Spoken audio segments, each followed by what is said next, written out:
ರಾಜ್ಯದ ಎಲ್ಲ ಗೃಹಲಕ್ಷ್ಮಿಯರಿಗೆ ಮತ್ತೊಂದು ಮುಖ್ಯವಾದ ಮಾಹಿತಿ. ಬಾಕಿ ಕಂತು ಬಿಡುಗಡೆ ಮಾಡುತ್ತಿರುವ ಸರ್ಕಾರ ಎಷ್ಟು ತಿಂಗಳ ಕಂತು ಬಿಡುಗಡೆ ಆಗಿದೆ, ಯಾವೆಲ್ಲ ಜಿಲ್ಲೆಗಳಿಗೆ ಹಣ ಜಮೆ ಆಗ್ತಾ ಇದೆ, ಎಲ್ಲ ಮಾಹಿತಿ ನೋಡೋಣ.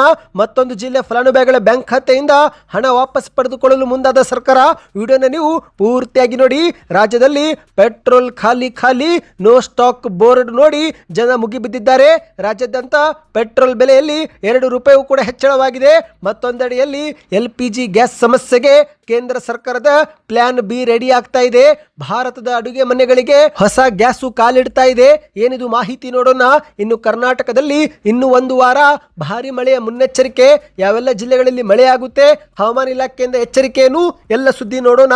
ಇನ್ನು ಬಂಗಾರ ಪ್ರಿಯರಿಗೆ ಮತ್ತೊಂದು ಗುಡ್ ನ್ಯೂಸ್. ಸತತವಾಗಿ ಕುಸಿತ ಕಾಣುತ್ತಿರುವ ಬಂಗಾರ ಮತ್ತು ಬೆಳ್ಳಿ ಬೆಲೆಗಳು ಇನ್ನು ಎಷ್ಟು ಕುಸಿತವಾಗಬಹುದು, ಈಗ ರೇಟ್ ಏನಿದೆ, ಎಲ್ಲ ಮಾಹಿತಿ ನೋಡೋಕ್ಕಿಂತ ಮೊದಲು ನೀವು ಸುದ್ದಿ ಸಮಯ ಯೂಟ್ಯೂಬ್ ಚಾನಲ್ಗೆ ಮೊದಲು ಬಾರಿ ಭೇಟಿ ಕೊಡುತ್ತಿದ್ರೆ ದಯವಿಟ್ಟು ಸಬ್ಸ್ಕ್ರೈಬ್ ಬಟನ್ ಮೇಲೆ ಕ್ಲಿಕ್ ಮಾಡಿ, ಪಕ್ಕದಲ್ಲಿ ಕಾಣಿಸೋ ಗಂಟೆ ಒತ್ತಿ. ಇದರಿಂದ ಕರ್ನಾಟಕದ ಮುಖ್ಯವಾದ ಸುದ್ದಿಗಳು ನಿಮಗೆ ಸಿಗುತ್ತವೆ.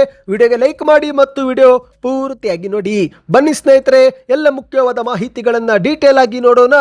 ನೀವು ಕೂಡ ಗೃಹಲಕ್ಷ್ಮಿ ಯೋಜನೆ ಫಲಾನುಭವಿಗಳಾಗಿದ್ದರೆ ಜನವರಿ ತಿಂಗಳಿನಿಂದ ಮಾರ್ಚ್ ತಿಂಗಳವರೆಗೆ ಎಷ್ಟು ಕಂತು ನಿಮಗೆ ಜಮಾ ಆಗಿದೆ ಕಮೆಂಟ್ ಮಾಡಿ. ಯಾಕಂದ್ರೆ ಸರ್ಕಾರದ ಪ್ರಕಾರ ನೋಡುವುದಾದ್ರೆ ಒಟ್ಟು 4 ಕಂತುಗಳನ್ನು ಬಿಡುಗಡೆ ಮಾಡಿದ್ದಾರಂತೆ. ಹೌದು, ಜನವರಿ ತಿಂಗಳಲ್ಲಿ 24ನೇ ಕಂತು, ಫೆಬ್ರವರಿ ತಿಂಗಳಲ್ಲಿ 25 ಮತ್ತು 26ನೇ ಕಂತು, ಇದೀಗ ಮಾರ್ಚ್ ತಿಂಗಳಲ್ಲಿ 27ನೇ ಕಂತು. ಹೀಗೆ 4 ಕಂತುಗಳನ್ನು ಬಿಡುಗಡೆ ಮಾಡುವ ಮೂಲಕ ಕಳೆದ 3 ತಿಂಗಳಲ್ಲಿ ಅರ್ಹ ಫಲಾನುಭವಿಗಳಿಗೆ 8,000 ರೂಪಾಯಿ ಜಮೆ ಮಾಡಲಾಗಿದೆ ಎಂದು ಹೇಳಲಾಗ್ತಾ ಇದೆ. ಹೌದು ಸ್ನೇಹಿತರೆ, ಕರ್ನಾಟಕದ ಪಂಚ ಗ್ಯಾರಂಟಿ ಯೋಜನೆಗಳಲ್ಲಿ ಒಂದಾಗಿರುವ ಗೃಹಲಕ್ಷ್ಮಿ ಯೋಜನೆಯ ಮತ್ತೊಂದು ಕಂತಿನ ಹಳೆಯ ಕಂತು ಡಿಸೆಂಬರ್ ತಿಂಗಳ ಕಂತು ಈಗ ಬಿಡುಗಡೆಯಾಗಿದೆ. ಹೌದು, ಇದು 2025 ಡಿಸೆಂಬರ್ ತಿಂಗಳ ಕಂತಾಗಿದ್ದು 27ನೇ ಕಂತನ್ನು ರಾಜ್ಯದ 15ಕ್ಕೂ ಅಧಿಕ ಜಿಲ್ಲೆಗಳಿಗೆ ಬಿಡುಗಡೆ ಮಾಡಲಾಗಿದೆ. ಹೌದು ಸ್ನೇಹಿತರೆ, ತುಮಕೂರು, ಕೋಲಾರ, ಚಿಕ್ಕಬಳ್ಳಾಪುರ, ಮಂಡ್ಯ, ಚಿತ್ರದುರ್ಗ, ಬೆಳಗಾವಿ, ಹಾಸನ, ಕಲಬುರಗಿ, ದಾವಣಗೆರೆ, ವಿಜಯಪುರ, ಬೆಂಗಳೂರು, ಗದಗ್, ಮೈಸೂರು, ಕೊಡಗು ಈ ಜಿಲ್ಲೆಗಳಿಗೆ ಹಣ ಬಿಡುಗಡೆಯಾಗಿದೆ ಎಂದು ವರದಿಯಾಗಿದೆ. ಉಳಿದಂತ ಬಾಕಿ ಜಿಲ್ಲೆಗಳಿಗೂ ಶೀಘ್ರವೇ ಜಮೆ ಆಗುತ್ತೆ ಎಂದು ಕೂಡ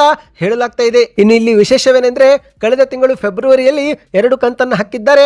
ಈಗ ಮಾರ್ಚ್ ನಲ್ಲಿ ಮತ್ತೊಂದು ಕಂತು ಹಾಕುತ್ತಿದ್ದು ಒಟ್ಟು 3 ಕಂತುಗಳ ಮೂಲಕ ಮಹಿಳೆಯರ ಬ್ಯಾಂಕ್ ಖಾತೆಗೆ 6,000 ರೂಪಾಯಿ ಜಮೆ ಮಾಡಿದ್ದಾರಂತೆ. ಯುಗಾದಿ ಮತ್ತು ರಂಜಾನ್ ಹಬ್ಬಕ್ಕೆ ಈ ಒಂದು ಹಣ ಸಹಾಯವಾಗುತ್ತೆ ಎಂದು ಹೇಳಲಾಗ್ತಾ ಇದೆ. ಸ್ನೇಹಿತರೆ, ಅಂದಹಾಗೆ ನಿಮ್ಮ ಬ್ಯಾಂಕ್ ಖಾತೆಗೂ ಈ ಒಂದು ಹಣ ಜಮಾ ಆಗಿದೆಯಾ ಕಮೆಂಟ್ ಮಾಡಿ. ಮಾಹಿತಿಯ ಪ್ರಕಾರ ಸ್ನೇಹಿತರೆ, ಗೃಹಲಕ್ಷ್ಮಿ ಯೋಜನೆ ಆಗಸ್ಟ್ 2023ರಲ್ಲಿ ಜಾರಿಗೆ ಮಾಡಲಾಗಿದೆ. ಅಲ್ಲಿಂದ ಇಲ್ಲಿಯವರೆಗೆ 31 ತಿಂಗಳು ಕಳೆದಿದ್ದು ಸರ್ಕಾರ ಇಲ್ಲಿಯವರೆಗೆ 27 ಕಂತು ಹಾಕುವುದರಲ್ಲಿ ಯಶಸ್ವಿಯಾಗಿದೆ. ಇನ್ನು 4 ಕಂತಿನ ಹಣ ಫಲಾನುಭವಿಗಳ ಬ್ಯಾಂಕ್ ಖಾತೆಗೆ ಜಮೆ ಆಗುವುದು ಬಾಕಿ ಇದೆ. ಇನ್ನು ಇದೇ ಮಧ್ಯೆ ಮತ್ತೊಂದು ಶಾಕಿಂಗ್ ಮಾಹಿತಿ ಮುನ್ನೆಲೆಗೆ ಬಂದಿದೆ. ಹೌದು ಸ್ನೇಹಿತರೆ, ಇತ್ತೀಚೆಗೆ ದಾವಣಗೆರೆ ಜಿಲ್ಲೆಯಿಂದ 30 ಲಕ್ಷ ರೂಪಾಯಿ ಹಣವನ್ನು ಮೃತರ ಗೃಹಲಕ್ಷ್ಮಿಯರ ಬ್ಯಾಂಕ್ ಖಾತೆಯಿಂದ ವಾಪಸ್ ಪಡೆದುಕೊಳ್ಳಲಾಗಿತ್ತು.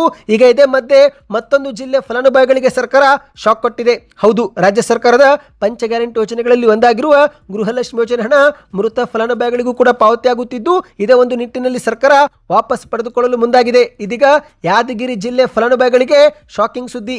ಯಾದಗಿರಿಯಲ್ಲಿ 1,762 ಮೃತಪಟ್ಟ ಗೃಹಲಕ್ಷ್ಮಿಯರ ಬ್ಯಾಂಕ್ ಖಾತೆಗೆ ಹಣ ಪಾವತಿಯಾಗಿದ್ದು ಸದ್ಯ ಆ ಒಂದು ಹಣವನ್ನು ಸರ್ಕಾರ ಈಗ ವಾಪಸ್ ಪಡೆದುಕೊಳ್ಳಲು ಮುಂದಾಗಿದೆ. ಹೌದು, ಮಾಹಿತಿಯ ಪ್ರಕಾರ ಒಟ್ಟು 1,71,00,000 ರೂಪಾಯಿ ಹಣವನ್ನು ಸರ್ಕಾರ ಇದೀಗ ವಾಪಸ್ ಮಾಡಿಕೊಳ್ಳಲಿದೆ. ಸ್ನೇಹಿತರೆ, ನಿಮ್ಮದು ಯಾವುದು ಜಿಲ್ಲೆ ಎಂಬುದನ್ನು ನೀವು ನಮಗೆ ಕಮೆಂಟ್ ಮಾಡಿ. ಬನ್ನಿ ಈಗ 2ನೇ ಮಾಹಿತಿಗೆ ಹೋಗೋಣ. ಅಮೆರಿಕ, ಇಸ್ರೇಲ್ ಮತ್ತು ಇರಾನ್ ನಡುವಿನ ಯುದ್ಧದ ವಾತಾವರಣವು ಜಾಗತಿಕ ತೈಲ ಮಾರುಕಟ್ಟೆ ಮೇಲೆ ಗಂಭೀರ ಪರಿಣಾಮ ಬೀರಲು ಆರಂಭವಾಗಿದೆ. ಹೌದು ಸ್ನೇಹಿತರೆ, ಇದರ ಒಂದು ನೇರ ಪರಿಣಾಮ ಕರ್ನಾಟಕದಲ್ಲೂ ಕೂಡ ಕಂಡು ಬರ್ತಾ ಇದೆ. ಈಗಾಗಲೇ ಹಲವೆಡೆಯಲ್ಲಿ ಇತ್ತೀಚೆಗೆ ಸಿಲಿಂಡರ್ ಕೊರತೆ, ವಾಣಿಜ್ಯ ಸಿಲಿಂಡರ್ ಸರಬರಾಜು ಆಗುತ್ತಿಲ್ಲ ಎಂಬ ಒಂದು ಆರೋಪಗಳು, ಸುದ್ದಿಗಳು ಕೇಳಿಬಂದಿದ್ದು ಇದೀಗ ಪೆಟ್ರೋಲ್ ಕೂಡ ಕೊರತೆ ಎದುರಾಗಿದೆ. ವಿಶೇಷವಾಗಿ ಸ್ನೇಹಿತರೆ, ಈಗಾಗಲೇ ಪೆಟ್ರೋಲ್ ಬೆಲೆಯಲ್ಲೂ ಕೂಡ 2 ರೂಪಾಯಿ ಕೂಡ ಏರಿಕೆ ಕಂಡು ಬಂದಿದೆ. ಹೌದು ಸ್ನೇಹಿತರೆ, ಕೇವಲ ಪ್ರೀಮಿಯಂ ಪೆಟ್ರೋಲ್, ಪವರ್ ಪೆಟ್ರೋಲ್ ಮೇಲೆ ಮಾತ್ರ ಈ ಒಂದು 2 ರೂಪಾಯಿ ಏರಿಕೆ ಮಾಡಲಾಗಿದೆ ಎಂದು ಹೇಳಲಾಗ್ತಾ ಇದೆ. ಇನ್ನು ಇದೇ ಮಧ್ಯೆ ಕೊಳ್ಳೇಗಾಲದಲ್ಲಿ ನೋ ಸ್ಟಾಕ್ ಎಂಬ ಒಂದು ಬೋರ್ಡ್ ಅನ್ನು ಹಾಕಲಾಗಿದ್ದು ಈ ಮೂಲಕ ಜನರಲ್ಲಿ ಆತಂಕ ಎದುರಾಗಿದೆ. ಹೌದು, ಬೆಲೆ ಏರಿಕೆ ನಡುವೆನೇ ಚಾಮರಾಜನಗರ ಜಿಲ್ಲೆಯ ಕೊಳ್ಳೇಗಾಲ ಪಟ್ಟಣದಲ್ಲಿ ಪೆಟ್ರೋಲ್ ಮತ್ತು ಡೀಸೆಲ್ ಅಭಾವದ ವದಂತಿ ಹಬ್ಬಿದೆ. ಪಟ್ಟಣದ ಬೆಂಗಳೂರು ರಸ್ತೆಯಲ್ಲಿರುವಂತಹ 2 ಪ್ರಮುಖ ಪೆಟ್ರೋಲ್ ಬಂಕ್ಗಳಲ್ಲಿ ನೋ ಸ್ಟಾಕ್ ಎಂಬ ಬೋರ್ಡ್ ಅನ್ನು ಹಾಕಿದ್ದು ಈ ಮೂಲಕ ಹೆಚ್ಚಿನ ಜನರು ತೈಲ ಸಂಗ್ರಹ ಮಾಡಲು ಮುಗಿಬಿದ್ದಿದ್ದಾರೆ. ಹೌದು ಸ್ನೇಹಿತರೆ, ಕೊಳ್ಳೇಗಾಲದ 2 ಪೆಟ್ರೋಲ್ ಬಂಕ್ಗಳಲ್ಲಿ ತೈಲ ಖಾಲಿಯಾಗಿದೆ ಎಂಬ ಒಂದು ಸುದ್ದಿ ಗೊತ್ತಾಗುತ್ತಿದ್ದಂತೆ ಇತರೆ ಪೆಟ್ರೋಲ್ ಬಂಕ್ಗಳ ಮುಂದೆ ವಾಹನ ಸವಾರರು ಮುಗಿಬಿದ್ದಿದ್ದಾರೆ. ಪೆಟ್ರೋಲ್ ಮತ್ತು ಡೀಸೆಲ್ ಸಂಪೂರ್ಣವಾಗಿ ಖಾಲಿಯಲ್ಲಿ ಆಗುತ್ತೆ ಎಂಬ ಒಂದು ಭಯದಿಂದ ಸಾವಿರಾರು ಜನರು ಕ್ಯೂನಲ್ಲಿ ನಿಂತು ಪೆಟ್ರೋಲ್ ಮತ್ತು ಡೀಸೆಲ್ ತುಂಬಿಸಿಕೊಂಡಿರುವ ದೃಶ್ಯ ಎಂದು ಕಂಡು ಬಂದಿದೆ. ಇದೇ ಮಧ್ಯೆ ಸಂಚಾರ ದಟ್ಟಣೆಯೂ ಕೂಡ ಉಂಟಾಗಿದ್ದು ಪರಿಸ್ಥಿತಿ ನಿಯಂತ್ರಿಸಲು ಪೆಟ್ರೋಲ್ ಬಂಕ್ ಸಿಬ್ಬಂದಿಯೂ ಕೂಡ ಹರಸಾಹಸ ಪಟ್ಟಿದ್ದಾರೆ. ಹೌದು, ಮಧ್ಯಪ್ರಾಚ್ಯದಲ್ಲಿ ಇದೇ ರೀತಿ ಯುದ್ಧ ಇನ್ನಷ್ಟು ತೀವ್ರಗೊಂಡ್ರೆ ಮುಂದುವರೆದ್ರೆ ಆಗ ಕಚ್ಚಾ ತೈಲ ಪೂರೈಕೆಯಲ್ಲಿ ವ್ಯತ್ಯಯ ಉಂಟಾಗಬಹುದು ಎಂಬ ಒಂದು ಆತಂಕ ಜಾಗತಿಕ ಮಟ್ಟದಲ್ಲೇ ಆಗಿದೆ ಸ್ನೇಹಿತರೆ. ಇದೇ ಕಾರಣಕ್ಕೆ ಪೆಟ್ರೋಲ್ ಬೆಲೆಗಳು ಕೂಡ ಏರಿಕೆ ಆಗುತ್ತಿದ್ದು, ಆದರೆ ಪೆಟ್ರೋಲ್ ಎಲ್ಲಿ ಖಾಲಿ ಆಗುತ್ತೆ ಎಂಬ ಒಂದು ಭಯವೂ ಕೂಡ ಜನರಲ್ಲಿ ಉಂಟಾಗಿದೆ. ಇದೇ ಒಂದು ನಡುವೆ ಮುಂಜಾಗೃತ ಕ್ರಮವಾಗಿ ಹೆಚ್ಚಿನ ಜನರು ಕ್ಯೂನಲ್ಲಿ ನಿಂತು ಪೆಟ್ರೋಲ್ ತುಂಬಿಸಿಕೊಳ್ತಿದ್ದಾರೆ ಸ್ನೇಹಿತರೆ. ನಿಮ್ಮ ಒಂದು ಅನಿಸಿಕೆಯನ್ನು ಕಮೆಂಟ್ ಮಾಡಿ. ಬನ್ನಿ ಇದೀಗ ಮತ್ತೊಂದು ಮಾಹಿತಿಗೆ ಹೋಗೋಣ. LPG ಗ್ಯಾಸ್ ಕೊರತೆಗೆ ಶೀಘ್ರವೇ ಬ್ರೇಕ್ ಬೀಳಲಿದೆ. ಯಾಕಂದ್ರೆ ಕೇಂದ್ರದ ಸರ್ಕಾರ ಪ್ಲಾನ್ ಬಿ ರೆಡಿ ಮಾಡ್ತಾ ಇದೆ. ಹೌದು, ಇರಾನ್ ಇಸ್ರೇಲ್ ಯುದ್ಧದ ನಡುವೆ ಇಡೀ ದೇಶದಲ್ಲೇ LPG ಸಿಲಿಂಡರ್ ಬೆಲೆಗಳ ಅಭಾವ ಹೆಚ್ಚಾಗುತ್ತಿದ್ದು, ಈ ಒಂದು ಸಮಸ್ಯೆ ಸರಿದೂಗಿಸಲು ಕೇಂದ್ರ ಸರ್ಕಾರವು ಕೂಡ ಹರಸಾಹಸ ಪಡ್ತಾ ಇದೆ. ಇದರ ಪರಿಣಾಮವಾಗಿಯೇ ಈಗ LPG ಗ್ಯಾಸ್ ಸಿಲಿಂಡರ್ ಸಮಸ್ಯೆಗೆ ಒಂದು ಬ್ರೇಕ್ ಬೀಳಲಿದೆ. ಹೌದು ಸ್ನೇಹಿತರೆ, ಕೇಂದ್ರದ ಸರ್ಕಾರ LPG ಗ್ಯಾಸ್ ಸಿಲಿಂಡರ್ಗೆ ಒಂದು ಪರ್ಯಾಯ ಮಾರ್ಗ ಹುಡುಕಿಕೊಂಡಿದೆ. ಇನ್ನು ಮುಂದೆ ನೀವು ದುಬಾರಿ ಬೆಲೆಯ ಸಿಲಿಂಡರ್ ಮೇಲೆ ಅವಲಂಬಿತರಾಗಬೇಕಾಗಿಲ್ಲ ಮತ್ತು ಸಿಲಿಂಡರ್ ಎಲ್ಲಿ ಸಿಗೋದಿಲ್ಲ ಎಂಬ ಒಂದು ಆತಂಕವೂ ಕೂಡ ಪಡಬೇಕಾಗಿಲ್ಲ. ಯಾಕಂದ್ರೆ ಅಡುಗೆ ಮಾಡಲು ಸುಲಭ ಮತ್ತು ಅತಿ ಕಡಿಮೆ ಬೆಲೆಯಲ್ಲಿ ಸಿಗುವಂತಹ ಹೊಸ ಇಂಧನ ವ್ಯವಸ್ಥೆಯು ಭಾರತದಲ್ಲಿ ಶೀಘ್ರದಲ್ಲೇ ಜಾರಿಗೆ ಬರಲಿದೆ. ಈ ಒಂದು ಹೊಸ ಅನಿಲ ಯಾವುದು ಮತ್ತು ಇದು ಸಾಮಾನ್ಯ ಸಿಲಿಂಡರ್ಗಿಂತ ಹೇಗೆ ಭಿನ್ನ ಎಂಬ ಕುರಿತಂತೆ ಒಂದು ಮಾಹಿತಿಯೂ ಕೂಡ ಲಭ್ಯವಾಗಿದೆ. ಹೌದು, ಭಾರತವು ತನ್ನ ಅಡುಗೆ ಅನಿಲದ ಅಗತ್ಯಕ್ಕಾಗಿ ವಿದೇಶಗಳ ಮೇಲೆ ಹೆಚ್ಚಿನ ಅವಲಂಬನೆ ಹೊಂದಿದ್ದು, ಇದೇ ಕಾರಣಕ್ಕೆ LPG ಸಿಲಿಂಡರ್ ಬೆಲೆಗಳು ಏರಿಕೆ ಆಗ್ತಾ ಇದೆ. ಭವಿಷ್ಯದಲ್ಲಿ ಉಂಟಾಗಬಹುದಾದಂಥ ಕೊರತೆಯನ್ನು ನೀಗಿಸಲು ಭಾರತ ಸರ್ಕಾರ ಈಗಲೇ ಪ್ಲಾನ್ ಬಿ ಸಿದ್ಧಪಡಿಸಿಕೊಂಡಿದೆ. ಅದುವೇ DME ಸಿಲಿಂಡರ್.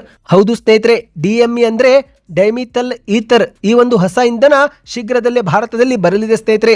ಈ ಒಂದು DME ಗ್ಯಾಸು ತುಂಬಾನೇ ಸಹಾಯಕವಾಗಲಿದೆ. ಹೌದು, ಅತಿ ದೊಡ್ಡ ಪ್ಲಸ್ ಪಾಯಿಂಟ್ ಏನಂದ್ರೆ ಇದನ್ನು ತಯಾರಿಸಲು ಬೇಕಾದಂಥ ಮೆಥನಾಲ್ ಅನ್ನು ವಾತಾವರಣದಲ್ಲಿರುವ ಜೀವರಾಶಿ ಕಲ್ಲಿದ್ದಲು ಮತ್ತು ಇಂಗಾಲದ ಡೈಆಕ್ಸೈಡ್ನಿಂದ ಭಾರತದಲ್ಲಿನೇ ಸುಲಭವಾಗಿ ರೆಡಿ ಮಾಡಬಹುದು. ಅಂದ್ರೆ ನಾವು ಬೇರೆ ದೇಶಗಳಿಂದ ಆಮದು ಮಾಡಿಕೊಳ್ಳುವ ಇನ್ನು ಮುಂದೆ ಅಗತ್ಯವಿರೋದಿಲ್ಲ ಸ್ನೇಹಿತರೆ. ಭಾರತದ ಒಳಗೇನೆ ಈ ಒಂದು ಅನಿಲವನ್ನ ಉತ್ಪಾದಿಸಬಹುದು ಎಂದು ಹೇಳಲಾಗ್ತಾ ಇದೆ. ಮತ್ತು ಇದು ಈಗ ನಾವು ಬಳಸುತ್ತಿರುವ LPGಗೆ ಹತ್ತಿರವಾಗಿದ್ದು, ಇದೊಂದು ಅತ್ಯಂತ ಶುದ್ಧ ಇಂಧನ ಎಂದು ಕೂಡ ಗುರುತಿಸಲ್ಪಟ್ಟಿದೆ. ಸರ್ಕಾರ ಇದುವರೆಗೆ ಯಾವ ರೀತಿ ಅರ್ಜಿ ಸಲ್ಲಿಕೆ ಮಾಡಬೇಕು, ಯಾವಾಗ ಜಾರಿಗೆ ಆಗುತ್ತೆ ಎಂಬ ಮಾಹಿತಿ ಕೊಟ್ಟಿಲ್ಲ ಸ್ನೇಹಿತರೆ. ಆದರೆ ಮಾಹಿತಿ ಬಂದ ತಕ್ಷಣವೇ ನಾವು ನಿಮಗೆ ವಿಡಿಯೋ ಮಾಡಿ ತಲುಪಿಸುತ್ತೇವೆ. ಬನ್ನಿ ಇದೀಗ ಮತ್ತೊಂದು ಮಾಹಿತಿಗೆ ಹೋಗೋಣ. ನಿಮ್ಮ ಊರಿನಲ್ಲೂ ಕೂಡ ಮಳೆ ಆಗುತ್ತಿದ್ರೆ ಕಮೆಂಟ್ನಲ್ಲಿ ಯಾವ ಊರು ಎಂಬುದನ್ನು ಕಮೆಂಟ್ ಮಾಡಿ. ಈಗ ರಾಜ್ಯದ ಒಂದು ವಾರ ಈ ಜಿಲ್ಲೆಗಳಲ್ಲಿ ಭಾರಿ ಮಳೆ ಆಗುತ್ತೆ ಮತ್ತು ಈ 8 ಜಿಲ್ಲೆಗಳಲ್ಲಿ ಆಲಿಕಲ್ಲು ಮಳೆ ಆಗುವ ಸಾಧ್ಯತೆ ಇದೆ ಎಂದು ಹವಾಮಾನ ಇಲಾಖೆಯಿಂದ ಎಚ್ಚರಿಕೆ ಬಂದಿದೆ. ಹೌದು, ಕಳೆದ 2-3 ದಿನಗಳಿಂದ ರಾಜ್ಯದಲ್ಲಿ ಹಲವು ಜಾಗದಲ್ಲಿ ಆಲಿಕಲ್ಲು ಮಳೆಯಾಗಿ ಕರ್ನಾಟಕ ಎನ್ನುವುದು ಮಿನಿ ಕಾಶ್ಮೀರ ಎನ್ನುವಂತೆ ಆಗಿದೆ. ಇದೀಗ ಹವಾಮಾನ ಇಲಾಖೆಯು ಕರ್ನಾಟಕದ ಹಲವೆಡೆ ಮುಂದಿನ ಒಂದು ವಾರ ಇನ್ನೂ ಭಾರಿ ಮಳೆ ಆಗುವ ಮುನ್ಸೂಚನೆಯನ್ನ ಕೊಟ್ಟಿದೆ. ಬೀದರ್, ಕಲಬುರಗಿ, ಯಾದಗಿರಿ, ರಾಯಚೂರು, ಬೆಳಗಾವಿ, ದಕ್ಷಿಣ ಕನ್ನಡ, ಉಡುಪಿ, ಶಿವಮೊಗ್ಗ, ದಾವಣಗೆರೆ, ಧಾರವಾಡ, ಚಿಕ್ಕಮಗಳೂರು, ಹಾಸನ, ಕೊಡಗು, ಮೈಸೂರು, ಬೆಂಗಳೂರು, ದಕ್ಷಿಣ ಬೆಂಗಳೂರು, ತುಮಕೂರು, ಮಂಡ್ಯ ಮತ್ತು ಚಾಮರಾಜನಗರ ಈ ಜಿಲ್ಲೆಗಳಿಗೆ ಆರೆಂಜ್ ಅಲರ್ಟ್ ಘೋಷಣೆ ಮಾಡಲಾಗಿದೆ. ಇನ್ನು 1 ವಾರಗಳ ಕಾಲ ಈ ಜಿಲ್ಲೆಗಳಲ್ಲಿ ಭಾರಿ ಮಳೆ ಆಗಲಿದೆ ಎಂದು ಹೇಳಲಾಗ್ತಾ ಇದೆ. ಇನ್ನು ಈ ಒಂದು 8 ಜಿಲ್ಲೆಗಳಲ್ಲಿ ಆಲಿಕಲ್ಲು ಮಳೆ ಆಗುತ್ತಂತೆ. ಹೌದು ಸ್ನೇಹಿತರೆ, ಚಿಕ್ಕಮಗಳೂರು, ಮಂಡ್ಯ, ಕೋಲಾರ, ಗದಗ, ಹಾವೇರಿ, ಧಾರವಾಡ, ಹುಬ್ಬಳ್ಳಿ, ಹಾಸನ ಈ ಜಿಲ್ಲೆಗಳಲ್ಲಿ ಆಲಿಕಲ್ಲು ಮಳೆಯಾಗುವ ಸಾಧ್ಯತೆ ಇದೆ ಎಂದು ಹವಾಮಾನ ಇಲಾಖೆಯು ಮುನ್ಸೂಚನೆ ಕೊಟ್ಟಿದೆ. ಮುಂದಿನ 1 ವಾರ ಬಿರುಗಾಳಿಯೊಂದಿಗೆ ಸಾಧಾರಣ ಗುಡುಗು ಸಹಿತ ಮಳೆ ಆಗುವ ಸಾಧ್ಯತೆ ಇದೆ ಎಂದು ಕೂಡ ಎಚ್ಚರಿಕೆ ಕೊಟ್ಟಿದೆ ಸ್ನೇಹಿತರೆ. ನಿಮ್ಮದು ಯಾವುದು ಊರು ಕಮೆಂಟ್ ಮಾಡಿ ಮತ್ತು ನಿಮ್ಮ ಊರಿನಲ್ಲೂ ಕೂಡ ಮಳೆ ಆಗ್ತಾ ಇದೆಯಾ ಕಮೆಂಟ್ ಮಾಡಿ. ಬನ್ನಿ ಕೊನೆಯ ಮಾಹಿತಿಗೆ ಹೋಗೋಣ. ಯುಗಾದಿ ಹಬ್ಬದ ಸಮಯದಲ್ಲೇ ಚಿನ್ನಾಭರಣ ಖರೀದಿ ಮಾಡಲು ಪ್ಲಾನ್ ಹಾಕಿಕೊಂಡಿದ್ರೆ ನಿಮಗಿದೊಂದು ಭರ್ಜರಿ ಗುಡ್ ನ್ಯೂಸ್. ಹೌದು ಸ್ನೇಹಿತರೆ, ಕಳೆದ ಹಲವು ದಿನಗಳಿಂದ ಗಗನಕ್ಕೇರುತ್ತಿದ್ದಂಥ ಚಿನ್ನದ ಬೆಲೆ ದಿಢೀರನೆ ಸತತವಾಗಿ ಕಳೆದ 1 ವಾರದಿಂದ ಕುಸಿತ ಕಾಣ್ತಾ ಇದೆ. ಹೌದು ಸ್ನೇಹಿತರೆ, ಅಂತಾರಾಷ್ಟ್ರೀಯ ಮಾರುಕಟ್ಟೆಯಲ್ಲೂ ಕೂಡ ಈಗಲೂ ಚಿನ್ನದ ಬೆಲೆ ಕುಸಿತವಾಗ್ತಾ ಇದೆ. ಮುಂಬರುವ ದಿನಗಳಲ್ಲಿ ಚಿನ್ನ ಇನ್ನಷ್ಟು ಕುಸಿತವಾಗುತ್ತೆ ಎಂದು ಆರ್ಥಿಕ ತಜ್ಞರು ಅಭಿಪ್ರಾಯಪಟ್ಟಿದ್ದಾರೆ. ಇದೀಗ ಚಿನ್ನದ ಬೆಲೆಯಲ್ಲಿ ಮತ್ತೊಮ್ಮೆ ಭಾರಿ ಕುಸಿತವಾಗಿದೆ. ಮಾರ್ಚ್ 20 ಶುಕ್ರವಾರದಂದು ಬೆಂಗಳೂರಲ್ಲಿ ಚಿನ್ನದ ಬೆಲೆ ಗಣನೀಯವಾಗಿ ಇಳಿಕೆಯಾಗಿದೆ. 24 ಕ್ಯಾರೆಟ್ 10 ಗ್ರಾಂ ಬಂಗಾರ ಈಗ 1,50,270 ರೂಪಾಯಿಗೆ ಮಾರಾಟವಾಗಿದೆ. ಅಂದರೆ 1 ಗ್ರಾಮ್ಗೆ 15,027 ರೂಪಾಯಿ ಸ್ನೇಹಿತರೆ. ಇದೇ ಒಂದು ಬಂಗಾರ 1 ವಾರದ ಹಿಂದಷ್ಟೇ 16,300 ರೂಪಾಯಿ ಪ್ರತಿ ಗ್ರಾಮ್ ಆಗಿತ್ತು. ಈಗ ಒಂದೇ ವಾರದಲ್ಲಿ 1,300 ರೂಪಾಯಿ ಕುಸಿತವಾಗಿ 15,000 ಆಗಿದೆ ಸ್ನೇಹಿತರೆ. ಇನ್ನು ಬೆಳ್ಳಿ ಬೆಲೆಯೂ ಕೂಡ ಭಾರಿ ಕುಸಿತವಾಗಿದೆ. ಹೌದು, 1 ಗ್ರಾಂ ಬೆಳ್ಳಿಗ 259 ರೂಪಾಯಿ, ಅಂದ್ರೆ 1 ಕೆಜಿಗೆ 2,59,000 ಸ್ನೇಹಿತರೆ. ಒಂದು ವಾರದ ಹಿಂದಷ್ಟೇ 2,95,000 ಇತ್ತು. ಈಗ ಒಂದೇ ವಾರದಲ್ಲಿ 30,000 ಪ್ರತಿ ಕೆಜಿಯಲ್ಲಿ ಕುಸಿತವಾಗಿದೆ ಸ್ನೇಹಿತರೆ. ನಿಮ್ಮ ಪ್ರಕಾರ ಚಿನ್ನ ಮತ್ತು ಬೆಳ್ಳಿ ಕುಸಿತವಾಗಬೇಕು, ಏರಿಕೆ ಆಗಬೇಕು? ನಿಮ್ಮ ಅನಿಸಿಕೆ ಕಮೆಂಟ್ ಮಾಡಿ. ಈ ಎಲ್ಲ ಮಾಹಿತಿಗಳು ಪೂರ್ತಿಯಾಗಿ ನೋಡಿದ್ರೆ ಕಂಪ್ಲೀಟ್ ವಿಡಿಯೋ ಎಂದು ಕಮೆಂಟ್ ಮಾಡ್ತಾ ವಿಡಿಯೋನ ಲೈಕ್ ಮತ್ತು ಶೇರ್ ಮಾಡಿ.